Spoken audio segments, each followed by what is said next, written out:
Ito mga kalapatids, magtutos daw kami bukas ni Pare Sushi, ayan o. Nueva Vizcaya, no? Yes boss, Karanglan. Karanglan, Nueva Vizcaya mga kalapatids. Dahil ang sunod na lap, Tuguegarao na. Yan, tapos pinadala ko na rin yung Tiger Grisel, ayan o. Kasi siya magbibreed niyan mga kalapatids, hindi tayo. Wala tayong sapat na oras para maging breeder dyan. Alright. So yan, sige boss, para maka ano na. Right. Good morning mga kalapatid.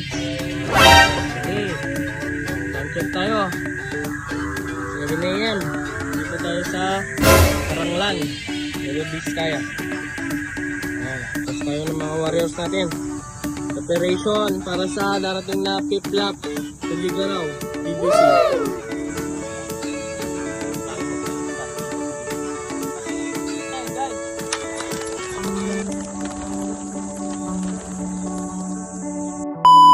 Good morning mga Kayangstown, welcome back sa ating YouTube channel. At for today's video mga Kayangstown, nagpa-release tayo kanina mga kalapatids sa Karanglan, Nueva Ecija mga kalapatids. At papayta sa inyo ngayon yung ating ibon na dumating mga kalapatids at preparation ngayon para sa Piplap Tuguegarao mga kalapatids ng BBC Pampanga mga kalapatids. So samahan nyo today, let's go!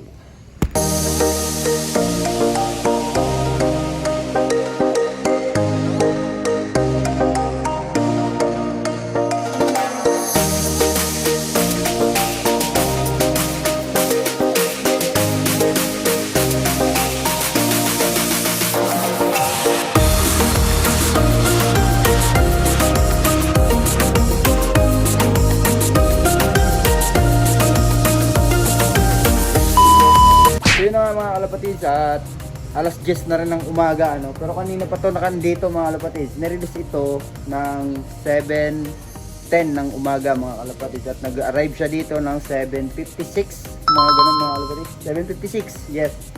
Siya nag-arrive dito kaninang umaga. At ito siya ngayon mga kalapatids. Naglilimlim siya ngayon. Ayan oh. Ito siya mga kalapatids oh. Okay naman yung graphics niya. Bobo naman na. Ayan siya, naglulukob siya ngayon mga kalapatids. At sana mag-clock pa nga to ng Tuguegarao mga kalapatids. At binigyan ko nga siya ng pagkain niya dyan. Ayan, may mga mani-mani dyan, may sap. Ayan. Tapos meron siyang ano dito, special technique. Kasi tinapon niya mga kalapatids, tinapon ng YB. Dahil hinahabol nga nila to. Ayan siya ngayon mga kalapatids, itong ibon natin.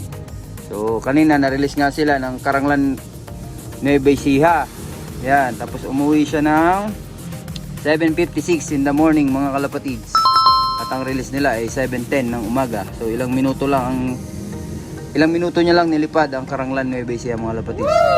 Medyo bumili siya sa kanan na release. So first time niya magkanan ata mga kalapatids. At kasi preparation nga namin yung gawa ng yung Tuguegarao pakanan yun mga kalapatids Galing siya sa kaliwa, puro kaliwa mga kalapatids. Tapos ngayon biglang kakanan dito sa Tuguegarao nga. Yung vegan kasi kaliwa. Tapos Tuguegarao kanan mga kalapatids. Kaya sa tingin ko mahihirapan makauwi itong ibon natin. Pero wag naman sana, no? Sana i-clock niya pa rin yung Tuguegarao mga kalapatids. Dahil live pa siya mga kalapatids, ano? Ayan, so ito nga yung sticker niya mga kalapatids, oh. Itong apat na to. Yan. First lap, second lap, third lap, fourth lap. Fifth lap na lang yan mga kalapatids, Tuguegarao. Ito naman, yung kasama niya, si White Light. Kaso nawala na siya mga kalapatids. First lap, cut off siya. Tumambay ng matagal sa poste. Pak! Second lap mga kalapatids, clock. 1,000 plus ang speed niya. Pagdating ng third lap mga kalapatids, Tagudin. Wala na siya mga kalapatids. Nag-goodbye na siya sa Tagudin. Doon na tumira mga kalapatids. Doon na siya tumambay sa Tagudin. Tapos wala na siya dito sa Bigan nga mga kalapatids, yung fourth lap namin nung nakaraang linggo. So ito yung nanay ni Rosario, ayan, relax lang muna siya dyan. Ayan, so may dalawang ano pa tayo. May dalawang tawag dito. May tatlong lap pa pala mga kalapatids, bago yung final lap, no, Claveria mga kalapatids. So pagtapos ng Tuguegarao, Santa Ana na mga kalapatids, tapos Claveria, final lap. Makaabot tayo doon sa finals mga kalapatids, ano? So nandito pa tayo sa quarter finals mga kalapatids. Sana malusutan niya yung quarter finals. So sa mga ano to, pinakamahirap din yung Tuguegarao mga kalapatids. Although mahirap din naman lahat talaga ng race mga kalapatids, lalo yung panahon ngayon sobrang init na. Kaya hindi rin madali para sa mga ibon na tumawid, no? Lalo't mabundok, tapos napakainit. Talagang buti na itong ibon natin hindi nagtutukod mga kalapatids. Talagang pinipilit niyang umuwi. Ayan, so blessed din tayo dahil meron tayong ganitong ibon. So shoutout sa kumpare ko na si Kevin Malyari. Breed niya po ito. At tayo lang po ang naglipad. Pero ibon ko yung ginamit niya sa pang-breed nito. Alright? So yun mga kalapatids, silip ko kayo sa inyo dito yung ating mga ibon. So dito, sa breeder natin na ito mga kalapatids, nilipat ko yung isa. So yung isa nandoon kasi naiwan sa laki mga kalapatids, hindi yata nasusubuan ng maayos. Kaya nilipat ko dito yung isa. Binaba ko rito para dalawa silang nagsusubo. Ayan, hindi yung isa lang yung sinusubuan, yung malaki. Ito, yung malaki nandito, yung maliit nandun sa taas. Ayan.